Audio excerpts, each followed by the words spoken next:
Hi, everybody. Welcome to the No More Heroin Survivor Series. I'd like to welcome our audience on Facebook and YouTube. We are streaming live to Higgy 2.0 and the No More Heroin Survivor Series YouTube channel. So welcome, everybody. I'm going to let the audience build, and I'm going to play this new song in the background by Nestor Nation called Quarantine Love Song. Guys, go check it out on YouTube, Nestor Nation. Check out Nestor Nation's Facebook page. Joe Nestor on Spotify. He's got an amazing album that just came out. So please enjoy this track called Quarantine Love Song.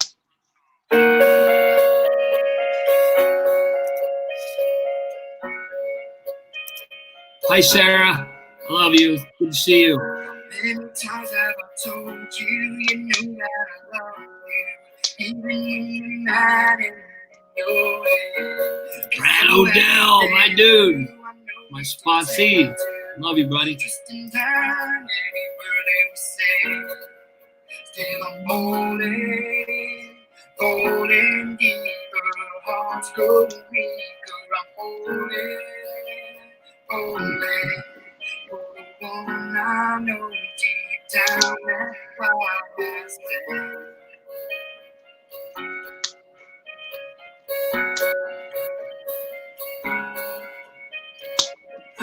Every word that is spoken and promise is broken. Even when we fight and we're bumping heads, just know I still want you and know I still love you. Even in the heat of every argument, still I'm holding. Jimmy Cormier, I love you, bro. I still need you. I'm holding. Hi, Sarah. Hey, Kevin, it's good to see you, bro. Aaron Quinlan's in the house, my BFF. Hi, Crystal. It's good to see you. Thank you. Hi, Tammy. Love you. Hey, share this out, everybody. Where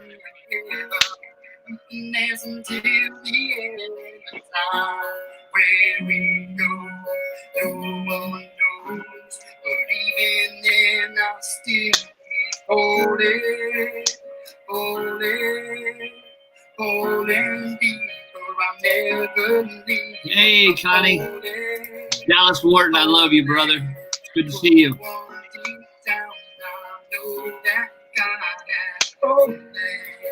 Share this out, y'all. Holding deeper, hearts grow weaker. I'm holding for the one I know. Love has seen.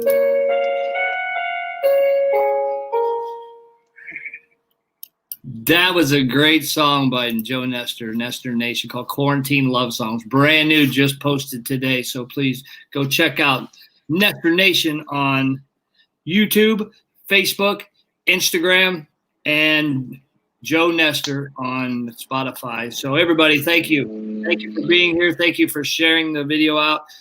I'd like to welcome everyone to the No More Heroin Survivor Series. The Survivor Series is an original product of No More Heroin, and we showcase inspirational testimonies of people who have overcome seemingly insurmountable odds and are defying the odds by living a life of purpose and destiny and a life in recovery beyond their wildest dreams. And tonight is no exception. We have an amazing guest tonight coming up to us from the Seattle, Washington area. Mike Kersey, VP of Courage to Change Housing Incorporated and 20 years in recovery. Welcome, Mike. It's good to see you, brother. Oh, thanks, Iggy. Thanks for having me on. I'm glad to have you, bro. You know, we've been getting to know each other over the past couple of months. My best friend Aaron Quinlan is the one that suggested that I check out your page and reach out to you about possibly doing an interview. And I did a little more research, and like I normally do, I was talking with Victor Estrada, who is also from your area, and he informed me that you have one of the biggest hearts of anybody out there helping people in your area. You help people find recovery out there by any means necessary, and that you have a heart for helping the homeless population in your area. He said, in fact, you were in a wheelchair for some time, and you would go out and serve the homeless population in a wheelchair. And that just spoke volumes to me about your heart, your passion, and what you're trying to do in your home area. And I commend you for that. Dang it. Sorry about that. I got a phone call.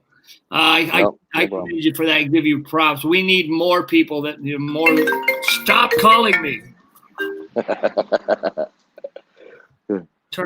should have turned my phone notifications off. At least it's not my phone. I wonder who that was. Anyways, I'll get back to him. Sorry about that, Mike. Please, introduce yourself, sir. Mike. Boy, thanks, Victor, for the call, the shout out. I do. I enjoy helping people, and I love to see when that light goes on, and they finally figure out that they can have fun and live clean and sober without drugs, and continue to party and have fun. Absolutely, that's what it's all about. So where did it all begin for you? Where were you raised, and how did you find yourself on this path with addiction?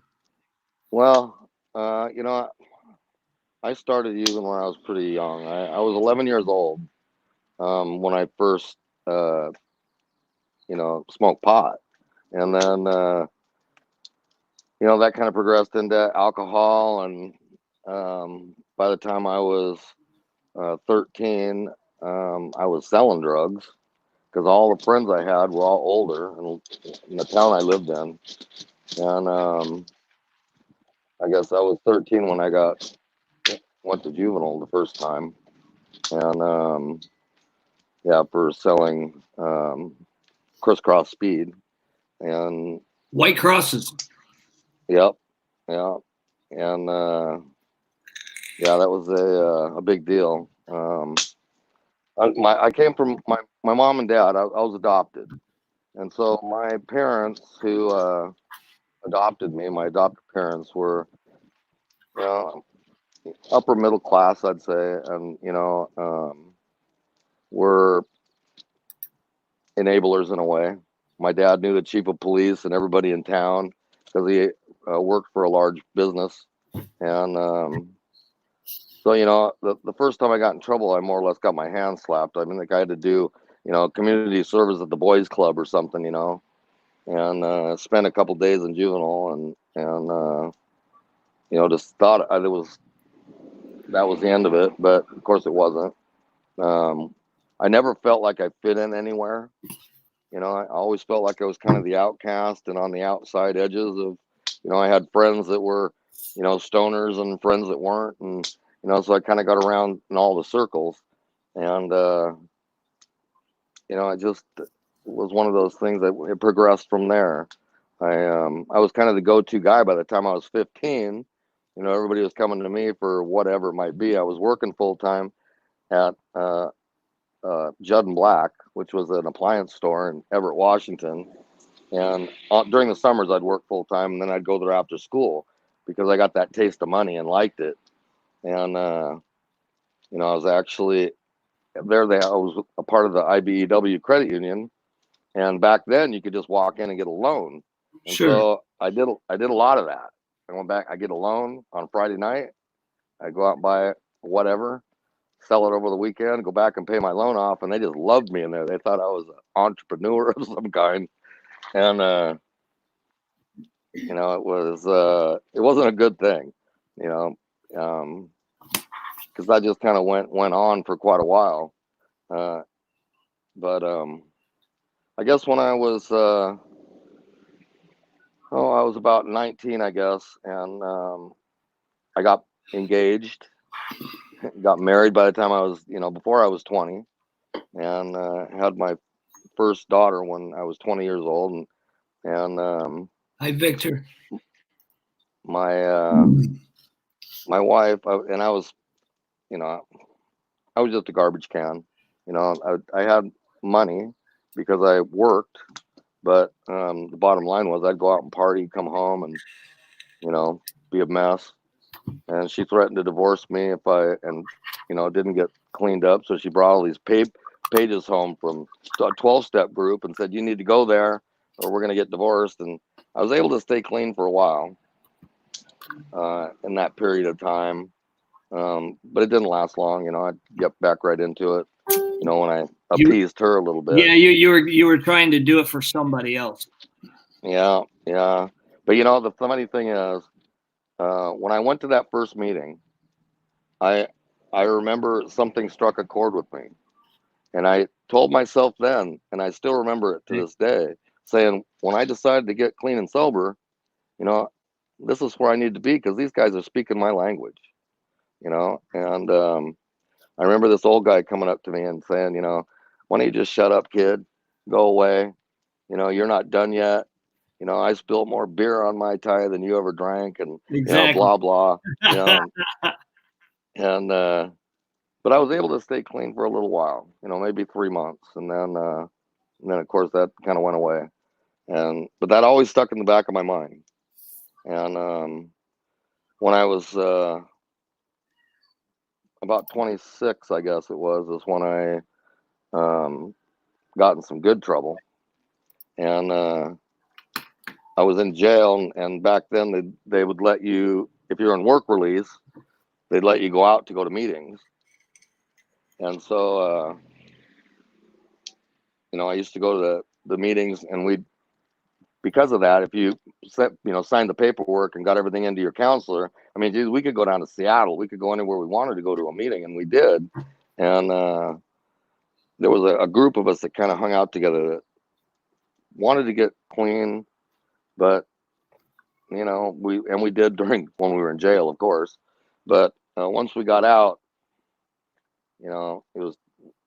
we'd worked the system enough, and it was time to go party again. Yes, sir. And that went on for quite a while. I'd have brief bouts of sobriety, here and there, and but it just escalated from there. Yeah.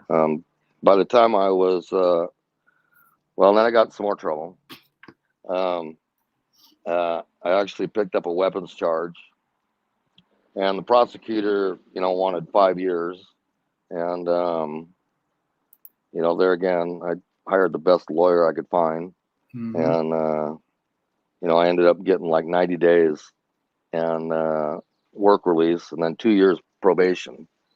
And if you would have told me that, back then, and I worked the system like everybody does. I mean, I owned my own business, so I was able to go to work release, spend the night there, and you could get out for 12 hours, and then I just run amok all day, and then go back to work release. Mm-hmm. And total manipulation of the system. Right? Oh yeah, terrible. I mean, yeah, I was anyway. It just got worse. But finally, when I was let's see, I guess I was about 32 years old, and I moved to California to be closer to my kids because they moved down there, and I don't blame my ex for moving the kids out. I at the time it hurt, but I ended up moving to California so I could be closer to them, thinking, okay, I'm going to make a geographical change. Just got out of work release, just got out of jail, decided I was going to move to California and start over. And that was good for a little while. And there was a bar down the street from my house, and it's like they have live music there, so I'd go down there, and what happens when you sit in a barber shop long enough, right? You're gonna get a haircut. Absolutely. And that's just what happened. I sat down and started talking to this guy, and he was one of the biggest dealers in Southern California, and we hooked up, and it went downhill from there. But it's a common theme in all of our stories, I believe. Oh yeah, or most of our stories. Yeah, but I came. That all worked out. I was down in California probably 6 years, and when I moved back to Seattle, I did it because I got a DUI down there. I rear-ended the chief of police of Huntington Beach's daughter. Wow. And they wanted to throw the book at me, and of course they did a pretty good job of it. But down there it was different. They were just starting to order people to go to 12-step meetings, and you know, didn't really have it all organized. But anyway, I worked the system down there too. Finally was able to get out of the state and come back to Seattle. And when I did, I got up here, and the same thing. Just I really had brief bouts of getting clean for quite a while, but it got to the point where I was truly sick and tired of being sick and tired. I'd go out and party hard, and then drive home. And I got in the last time I got in trouble.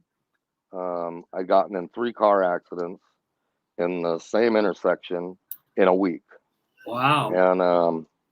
And it's a long story, but I was in Mukilteo when the ferry has a holding lane, and people started using that holding lane for passing on the right hand side, and it used to just piss me off. Well, I had this big Jeep, and I purposely built it, with big bumpers and everything else, and I started bumping people. And so the third time, and the funny thing was, the same state patrolman showed up at the accident scene every time. And the last time, he could tell I was high, and he goes, he put me in the back of his car, and he says, I don't know if you've got a problem or not, but maybe we better look into that. And I honestly think the guy was in a program, because he talked to me for quite a while, and it made a lot of sense. And that's a pretty good indicator right there. Yeah.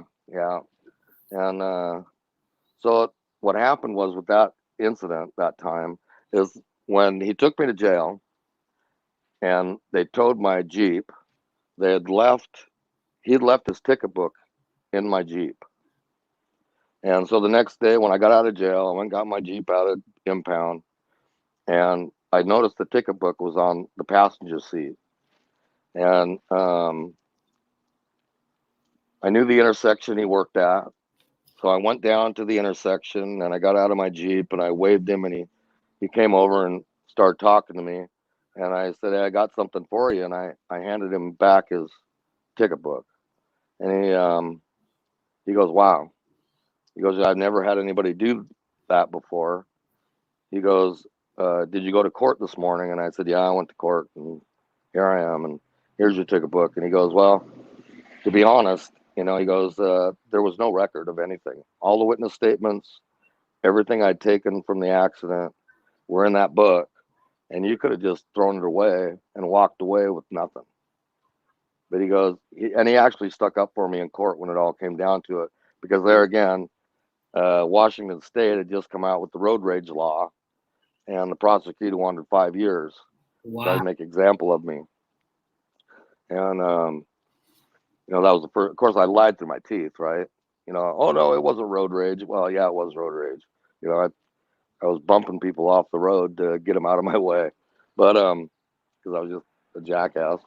But the more that whole deal happened, and I guess I was sick and tired of being sick and tired, and I just wanted it over with, and I was actually relieved, when I got that last charge. And I figured, one way or the other, I was going to make it work.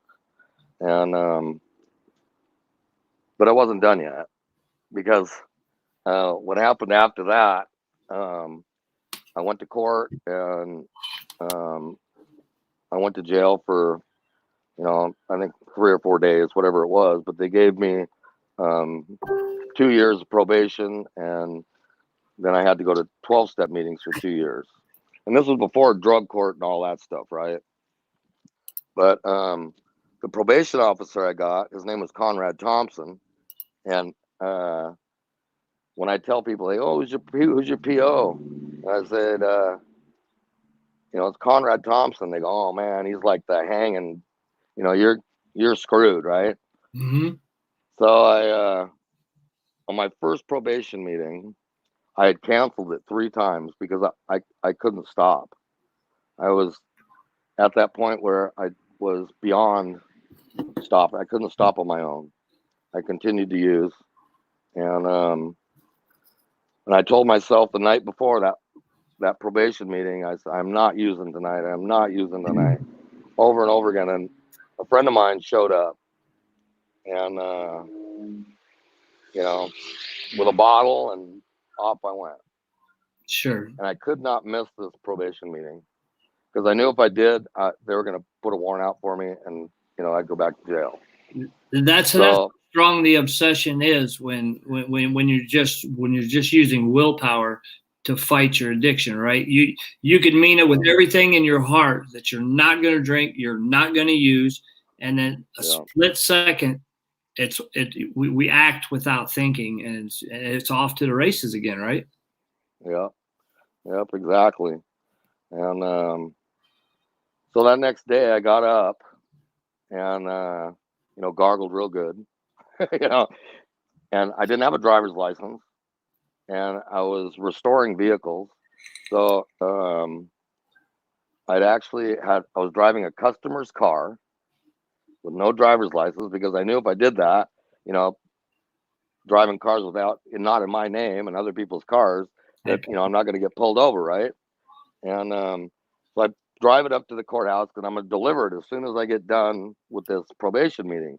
I'm going to work the system. And so I pull up into the parking lot, and I get out next to this guy, and we walk into the courthouse together, and we're talking a little bit, and we're talking back and forth. We go up the elevator together. I sit down in the probation office, and this guy that I'm walking with at the park next to me in the parking lot walks right past me and into the office. And it was my new probation officer. He had seen me drive there, and he comes out with his big folder, and he goes, Mr. Kersey, come with me. And I mean, my heart went down through, So I did. I went into his office, and he handcuffed me, and he goes, read me the riot act, and threw my rap sheet down in front of me. And he said, I want you to take a good long look at that rap sheet. And I did, and he said, you think you got a problem? And I shrugged my shoulders, whatever. And he says, why don't we call your mom and talk to your mom about it? Why don't we call your dad? How about your ex-wives? How hard is it to tell the truth about how bad it really is in that situation? Well, it was bad, because I was caught dead to rights. There's no lying. Right. And, but I can remember thinking, man, I'll go back to my sick thinking, right? I go, boy, if I ever see you on the sidewalk, I'm going to run your ass over. But, he did. And, he said, look, call your kids. That's, went through the whole gambit. And he says, and by this time, I'm like a blithering idiot, right? I'm just, what do I say? He's got me in handcuffs, and he says, takes me up to the court and in front of the judge, tells Judge Fisher, the whole story. And so they talked for a minute, and then he took me to the county clerk's office, and where they signed me up for another $2,000 fine. Took the keys from the Jeep I was driving, and put a lock on the steering wheel, and said, now we're going to call the owner, and we're going to have the owner come up, pick the car up, and tell him what you did. And so I did all that. And of course, I'm this big now. Sure. Here I've had to tell a customer, that I was driving their car with no insurance, no driver's license, hadn't had a driver's license in 5 years, and anyway, that all came to pass. And when I'm sitting back in his office, he goes, Mr. Kersey, I'm going to give you, this is the one chance that I'm going to give you. And if I catch you not going to a meeting, not doing what I tell you you're going to do, then you're going to prison for 5 years, and you better have your fucking toothbrush in your pocket, because you're not going to have a chance to do anything else. And I believed every word he said. Is that guy there on the left?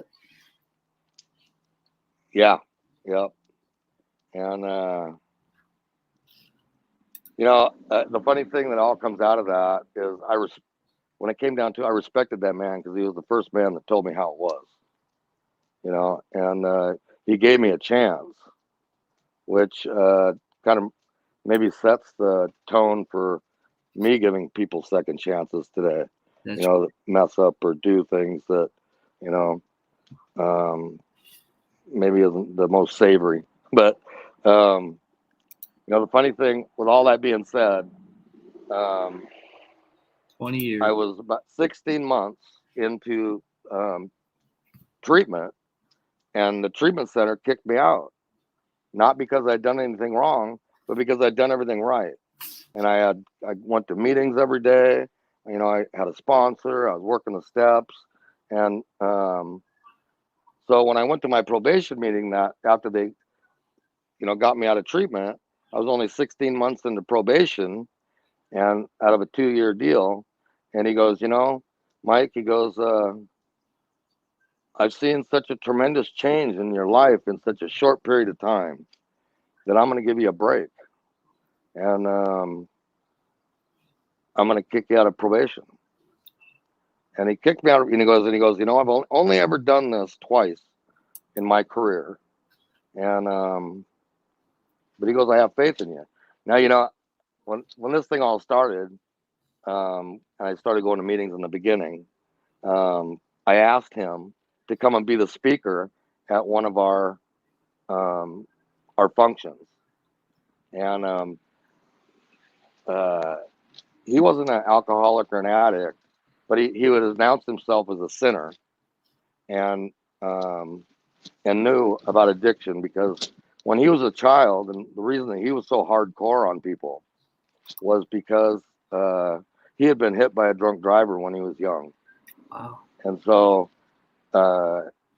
he had a real dislike for us, a deep-seated dislike.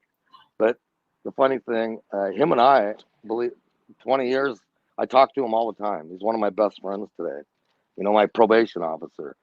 And he's a really good man. And but he gave me a chance that somebody else or nobody else did. Absolutely. And That's, I always respected him for that. Chance that changed everything, right? Yeah. Thank God for that. Thank God for that. Yeah, it was.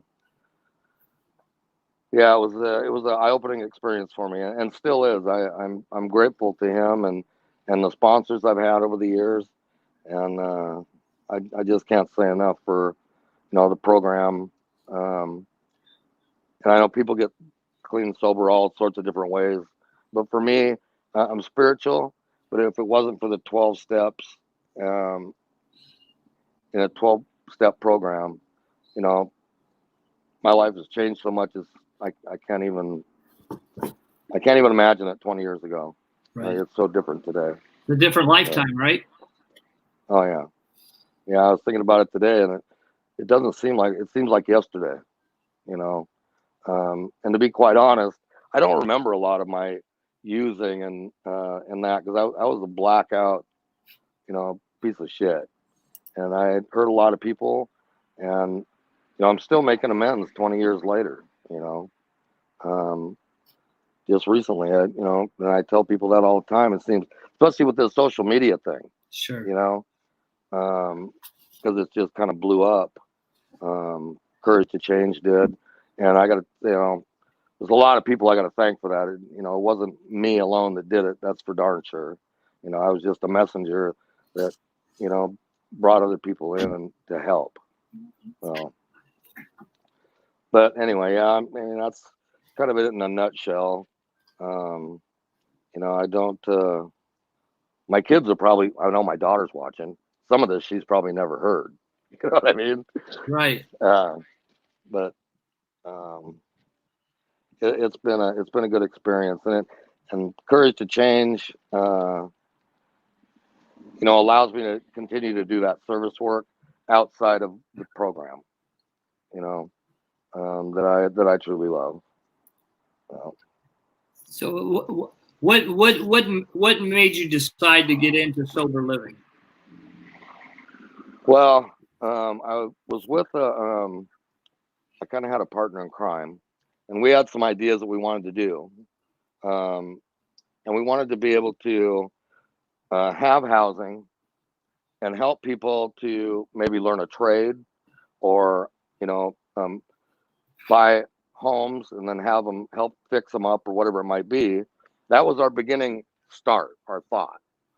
And so I got involved with another 501c3 nonprofit that was trying to get into housing, and that was the Hoff Foundation in Everett, Washington, and they did female, just women's housing.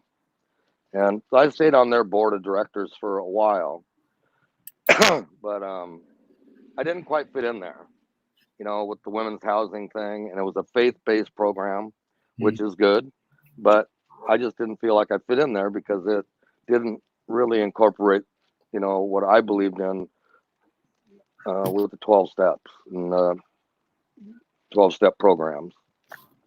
So I moved on to another 501c3 that kind of had the same idea with housing, but it just didn't work out with them either. I stayed on their board and was the treasurer for a while.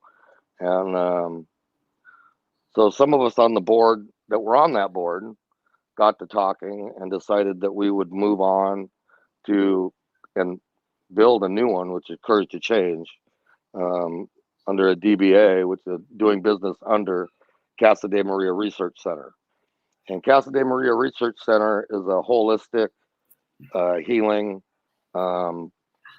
learning center. And it's been a 501c3 since 1983. And but their vision was a little different than what ours was with Courage to Change. So it's been a great experience working with them because I've met all you guys because of it. Mm-hmm. But one of the reasons I wanted to come on here today is because there's three of us, myself, Kelly Landon, and Chrissy Moore, are going to open a new 501c3, just Courage to Change Recovery Services. Beautiful. I seen Kelly in the comments. So hi, Kelly. It's nice to meet you. Yeah. And I don't know if Chrissy's in there or not, but so we're kind of separating. We're not separating. We just have a different vision. And our vision is, helping people get into detox, treatment, and then housing.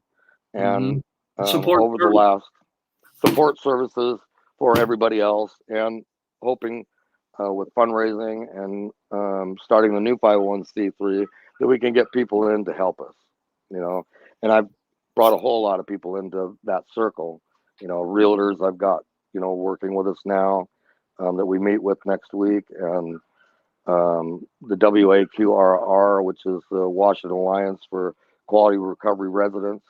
All of our paperwork has already been certified. And so here shortly, if you don't have those certifications, you won't be able to get federal or state funding. So we're hoping it weeds out a lot of these not so clean and sober houses. And that's really, a lot of them use the federal and state funding, to open houses. So with doing it legally and doing everything above board and with honor and dignity for the residents that we bring in, we have to have funding from the state. Sure. And that just really helps pay the rents. It doesn't help, with all the other services that we provide with, recovery services, helping them get to meetings or, different DHS, DSHS, or whatever it might be, getting them there to help them get services, get on their feet, get jobs, and get into the community. Sure. And that's really what we do. What is the value of sober housing, for people coming out of treatment? For those that don't know, that may be watching. It's number one. I mean, you get somebody into detox, and you get them into treatment, and they get out of treatment, and they got no place to go. You know, a lot of times people don't, you know, your families don't want you around. They don't trust you yet. You know, your friends or people you think, you know, were your friends and might still be using, you know, where do you go? So they end up back out on the street and using. So if we don't have, you know, quality places for them to go, you know, it just defeats the purpose. Now, you know. For me, sober housing has been really important in my journey because when I went to detox and to treatment, it was a very supervised environment with minimal opportunity. Everything was planned for me. All I had to do was show up and walk through my day and participate if I wanted to. Once I left treatment, my feet hit the streets and all these other options came back, like the thoughts of using, you know, all the dirty, the living dirty, you know, all the options came back. Having a house with structure, with a good house manager, with requirements to work my program, get a sponsor, go to meetings, have a job, all the things that grown adults do. You know, I had to do that, which helped me move forward productively in my recovery. Plus, you know, it took away the option to use if I wanted to maintain, you know, my residence in that house. Yeah, absolutely. And it's funny you should say that, because I'll go back to my story a little bit. When I got kicked out of detox, or got kicked out of treatment, and I got kicked out of probation, and I remember walking out of that courthouse and hitting the sidewalk the first time, even though I thought I was solid in my recovery, and I go to meetings every day, and you know, sponsors and work the steps. The first thing I thought about when I hit that sidewalk was, man, I can use now. You know, but luckily I had enough recovery in me that instead of going to the bar or going and finding, you know, whatever, I went to a meeting, and that was the first time I'd been to a meeting without court requirements, and that made a huge difference, you know, in myself, because then I was there because I wanted to be, not because I was being told. Right. And my probation officer, I had, and I'm not bragging by any stretch of the imagination, but in 16 months, I've been to 900 meetings, right? Right. And I had them all on each slip held 100 meetings that he gave me. And he goes, I need those slips. And I said, no, those are mine. And he kind of got this smirk on his face, and he goes, well, can I copy them? And I said, sure, you can copy them, but the originals are mine. And, you know, I still have them somewhere in my, and that's quite an accomplishment, and it shows the level of your willingness to get and stay clean and sober. Well, in the beginning, you know, I went to 2 or 3 meetings a day. You know, I just felt I had to, you know, and the sponsor I got, he goes, how many hours a day did you spend high using? You know, and it was all the time, right? Every waking moment. Yeah. So he goes, you know, what's a couple hours a day? For it's cheap insurance. You know, if they help you stay clean, then, you know, Matt, go to a meeting every day. I love you, bro. Yeah. Yeah. So anyway, it's a huge thing if we don't have enough housing. You know, and right now, it's, with this COVID thing going on, I'm biting and scratching everywhere to find people housing. Sure. And it's been really lucky that the people that really want it, I've been able to get them in housing. So, now, Washington State was the epicenter for the COVID-19 epidemic that's going on now. What does your community look like today? as far as lockdowns and all that, yeah, everything's locked down. We were talking last week, and you said you drove through Seattle, and it was like really eerie and scary. Oh yeah. Yeah, there was nothing. I mean, there was the homeless people, the ones living in tents and stuff. I mean, they're having like a party. You know, there's nobody out there. I was driving on I-5, and there's anybody that drives through Seattle, there's these little homeless encampments, you know, all over the freeways and everywhere. And they go underneath the bridges and stuff. And they were barbecuing out underneath the freeway. There was nobody on the road, but I was having to, because everything in this COVID thing, all the treatment centers, they were the first thing to close down the detox and treatment centers here. They were closed down a week before anything else closed down. And so, yeah, it's a scary thing down there. But so I've been having to drive people, 250 miles to get them into detox, and then treatment. All the treatment centers, there aren't, unless you've got cash or really good insurance, Right. or you can go out of state. And I'll tell you, Erin has been a huge help with me on that stuff. We've kind of networked. She'll send people to me, or I'll, and we've talked all the time when I got problems getting people into places, and yeah, all the social media stuff has been a blessing. It really helped me tremendously, and that's what I love about you guys and a lot of the 501c3s and Victor. I mean, we've shared information. You've shared information with me too, as far as, and I think that's what it's all about. It's not about keeping secrets, and a lot of them do. Like, it's a secret how you get people into detox or whatever it might be. Right. I'm an open book. Call me if you need help. Absolutely. If I can't do it, I'll sure help somebody get you there. Absolutely, and I would recommend anyone watching. Mike does what he says. He's helped me, a couple different times. Pointing me in the right direction to ask for donations, because No More Heroin is a 501c3. Well, we're in the infancy stages and moving forward, but I need knowledge from guys like Mike and the other nonprofits willing to share that information. It doesn't have to be a competition, and it doesn't have to be something that's a secret. It should be something that's shared between people that have the same goals and missions, I believe. Yeah, absolutely. Yeah, I feel the same way.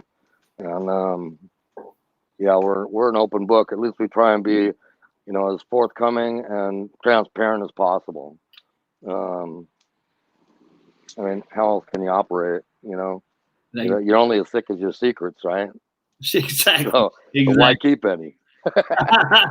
I don't need to be any sicker than I am. Yeah, me either. Yeah. So you do a lot of work with the homeless population. Well, with Matt's organization, Matt and Angela and Matt Bradley, this guy Vapor Crew, yeah, they do the homeless feeds a couple times a month, and I try and get there. I go to some of the outreaches out here in Stanwood, Washington, and in Arlington. They meet on Tuesdays and Thursdays, but now that this COVID thing, they've stopped all that. So it's really been upsetting me, what is happening with the homeless population, who's helping them, because they had, in Arlington, right behind Matt's shop, there's a laundromat, and they meet there. And there's another 501c3 that we've helped each other out. And they help give everybody a load of laundry. Once a week, they can come in, do a free load of laundry. They can get services there.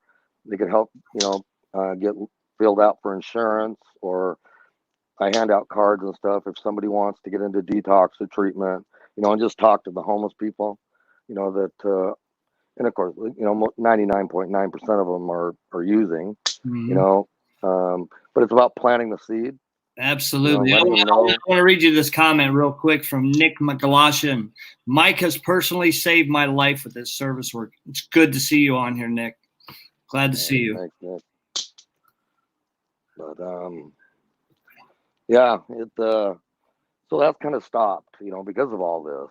So when I see somebody out and about, if I'm wherever, I'll stop and talk to them. Thanks for stopping by, Matt. Yeah.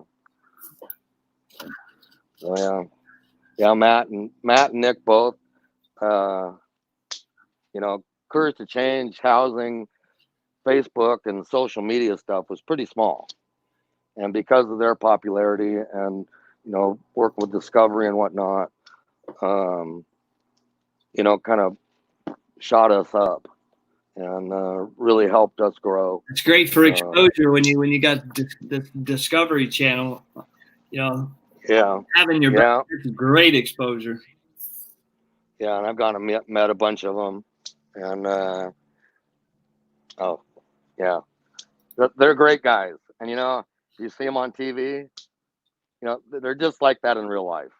You know, yeah, they're a fun crew to be around. That's awesome. So do you have any events plans, any fundraising projects going on? Yeah, we're gonna be doing a fundraiser um, with you know what? I don't have my notes because I got everything going up here. But we got the candles. Kelly, are you on there? Oh, there you go. We're partnering with a lady who owns Hometown Candles in Arlington, Washington, and she's done. Yeah, yeah. That's our that's going to be our new motto: addicted to making a difference. With our new 501c3.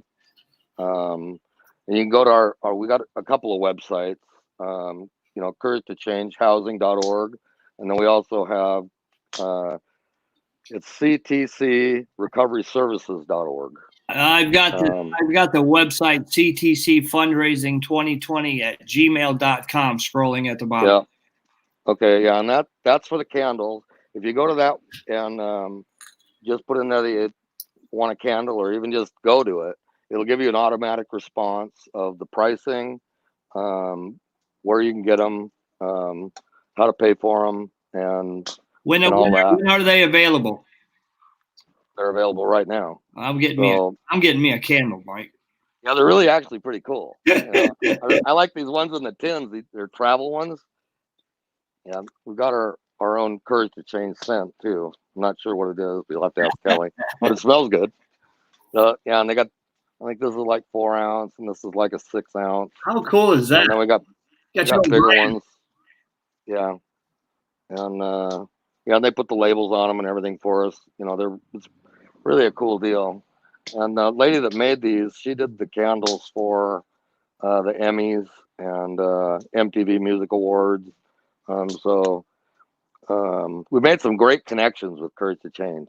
You know, people that and based upon the comments that I'm seeing, you and Courage to Change have impacted a lot of lives in your area. So thank you for what you're doing out there. You know, I don't take credit for any of it. It's, you know, the people that work behind me. I mean, like Kelly, I gotta say, and Chrissy both. If I'm on the road somewhere, like, you know, we had a situation a couple of weeks ago, and I was on the road, and we were trying to get somebody into detox, and she got on the phone and called every single detox and treatment center from Bellingham to Chehalis, and that's a 250-mile area, and there's a lot of different centers in there, and trying to work with people that don't have insurance, or we try and get them hooked up with insurance, and Kelly can do all that stuff. If we have somebody that's really serious, unfortunately, in the state of Washington, if you don't have insurance, it takes a couple of days. And you know, with addicts, the window of opportunity is small. Yeah, when they say they want help, you know, we jump on it. You know, they need help now. They don't need help 2 days from now. You know, and 2 days may be too late. Yeah. Right? In Washington, if you can't get someone into detox right away, can they go to go to a local hospital? And yeah, it's right now they can't. No, we're not right now. Yeah, it's almost impossible getting them in anywhere. Normally, yeah. In Florida, we have the Baker Act where you can turn yourself in, you know, to get a detox for a couple of days. You know, you usually you have to say that you have thoughts of harming yourself in addition to which usually we are in that state of mind anyways. Right. Yeah. Yeah, they've got to be a harm to themselves or others before they can be involuntarily committed. but a hospital emergency room can't turn them away. And if there's room, they'll take them in at that hospital, or sometimes they'll find them another detox where they can go. And the ones we're working with now are, they're all state run. So I actually have one detox center that they don't even have to have insurance typically, but now they're closed because of the virus. So they're not accepting anybody out of Snohomish or King counties, which is a pretty big area. So how readily there's treatment resources in your area? Well, we need more. Obviously. One of the detox centers closed down because they lost their funding. And that was a pretty big one. A lot of people knew that one in the area. But there again, they were also an inpatient treatment center. But they're always full. Because the Everett area is pretty saturated, and a lot of people learn how to work the system. It gets cold out, sure. They think they want to go to detox. They last a couple of days, so it's a revolving door there. But all of them, it really is. So if there isn't a bed today, there might be tomorrow. So you have to keep calling. So we try and do that. Try and stay on top of it. Yeah. What are the criteria to come into your house? Your houses. Well, I'm working with a couple of different houses right now. We had a house we were working with down in Mukilteo. But Mukilteo, I got that down today. Yeah, we had one down in Mukilteo, but the owner came in last week. We had, I think there was 12 people in that house. But the owner came in and said he was done. He's 89 years old, and he was just done, going to sell the house. So we're trying to find those people housing, which we have found some of them, and some of them are still there. But now with this Corona thing, can't legally kick them out for 90 days. Sure. So we've got a little time to find people housing, I see Kelly's putting comments in down there, but I'm terrible. I'm a terrible multitasker. Yeah, me too. You're doing great, by the way. You're doing fantastic. It's really an honor to have you here. Oh, thanks. I wanted to come on here and let people know, because I love the social media and how it's worked for us, but in the same breath, it's really hard to get funding, and I'm not the kind of person that goes out and plasters all over social media. Oh my God, I need money today to do this or that. Sure. Somehow we have supporters that, have come forward, or people help, and it's kept us our head above water. And I shouldn't let everybody, none of us that work with Courage to Change get paid anything. We all do it because we love helping people. And God bless you for that. Thank you. Hopefully someday, maybe we can pay ourselves our gas money back. But it's okay. It all seems to work out one way or the other. How do people donate to your foundation? Well, it's kind of funny. We've had a couple of corporate sponsors, and they've given lump sums of nothing to write home about, but some money that's helped us with the van. We got a van donated by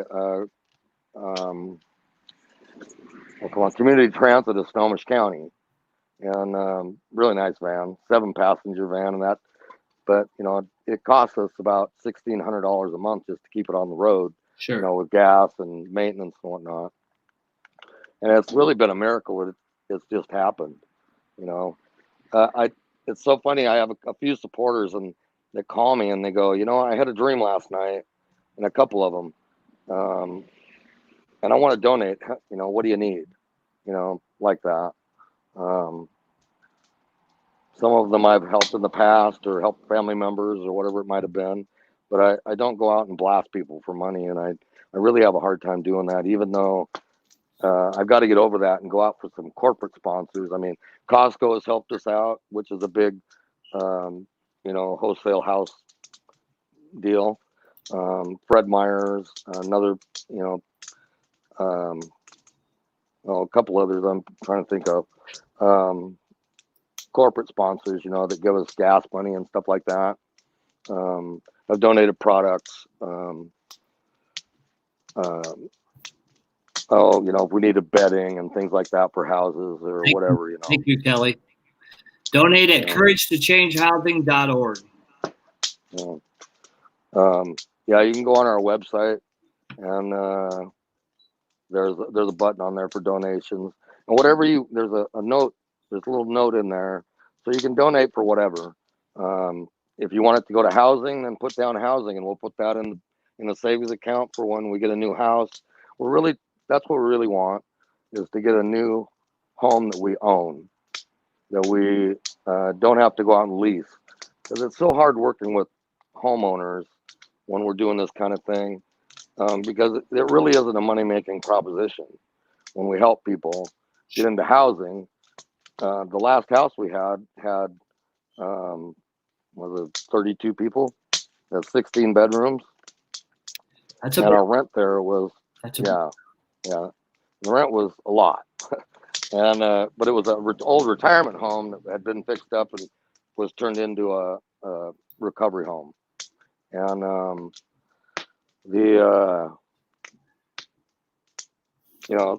by the time everything was said, at the end of the month, all the rents are paid, and we buy all the supplies for the house and pay for garbage and sewer and internet. We didn't have a TV service because we didn't want people to just sit around and watch TV all day. Sure. But we did provide internet. At the end of the month, we'd have a couple $100 in the bank, and that's it.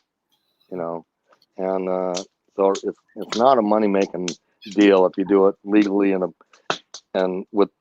give your residents quality, recovery services.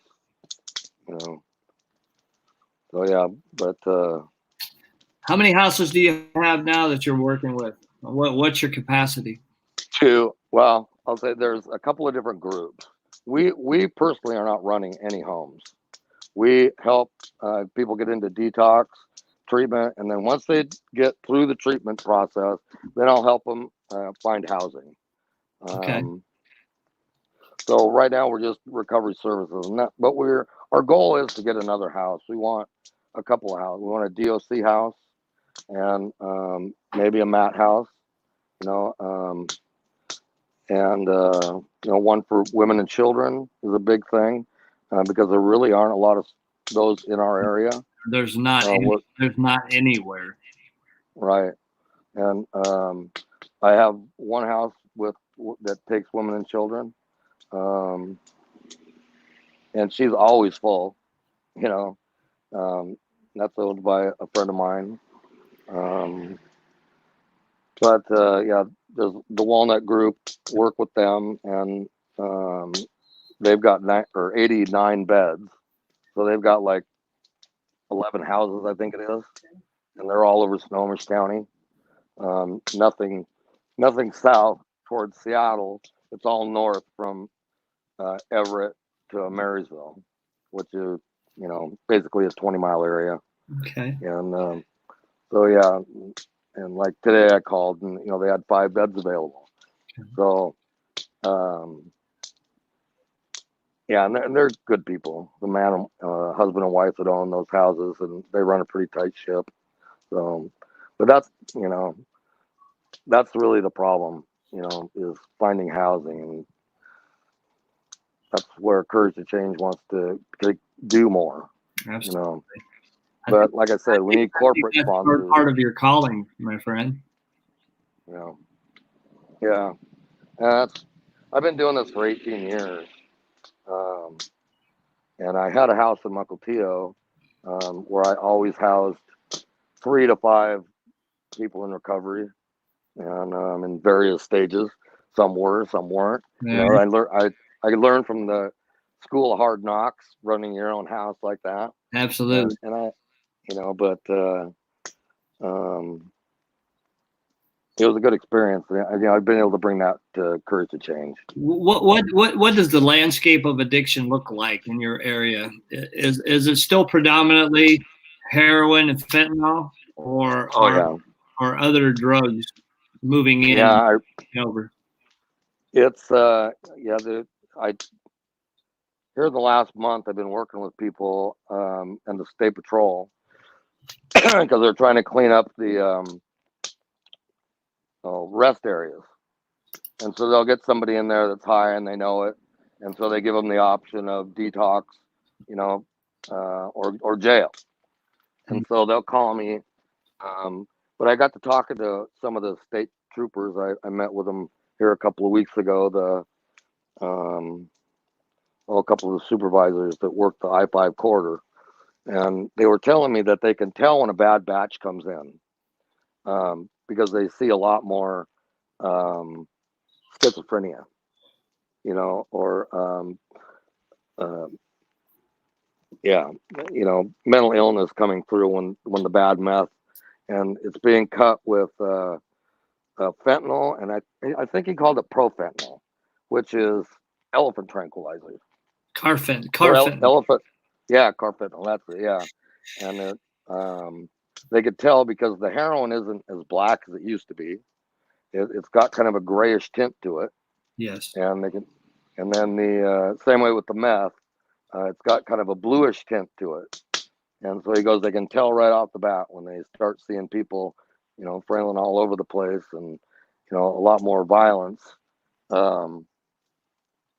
They can tell it's coming through. And I had a gal I took to detox here a few weeks ago, and she had left a full meth pipe under the seat in my van. Wow. And I was cleaning the van out after I take anybody, because sometimes they'll leave the clothes or whatever, right? And so I was cleaning out the van and saw it, and I just smashed it. But the bottom line was I looked at it, and you could just it had a different smell to it, and I could smell it coming out of her body. I mean, that's how bad it was. Sure. It was something different. It wasn't, I don't know what it was, but it wasn't all meth. You know what I mean? Yeah. So, and she was paranoid schizophrenic, and I got her into a dual diagnosis center. But she was one of the last ones I was able to get in before they closed it down. But yeah, it's scary out there. It surely is. It's not like it used to be. You just don't know. Well, you didn't really know before, but now it's even worse. It's a dangerous game, my friend. It's a dangerous game. Yeah, it's Russian roulette. That's why I tell these kids that it's not like it used to be. You're playing Russian roulette, and I see it a lot more prevalent now. The meth-induced psychosis, is just a lot worse. Especially, I would say within the last year or so, it seems like it's gotten a lot worse. Wow. Well, we're over an hour at this point. What encouraging words do you have for anyone out there that may be on the edge of maybe choosing recovery or not? What could you say about your journey that would impact someone else? If you go to our Facebook page, and you go into the about, our phone numbers are in there. Don't hesitate to call, even if you just want to talk. I don't care what time of day or night it is.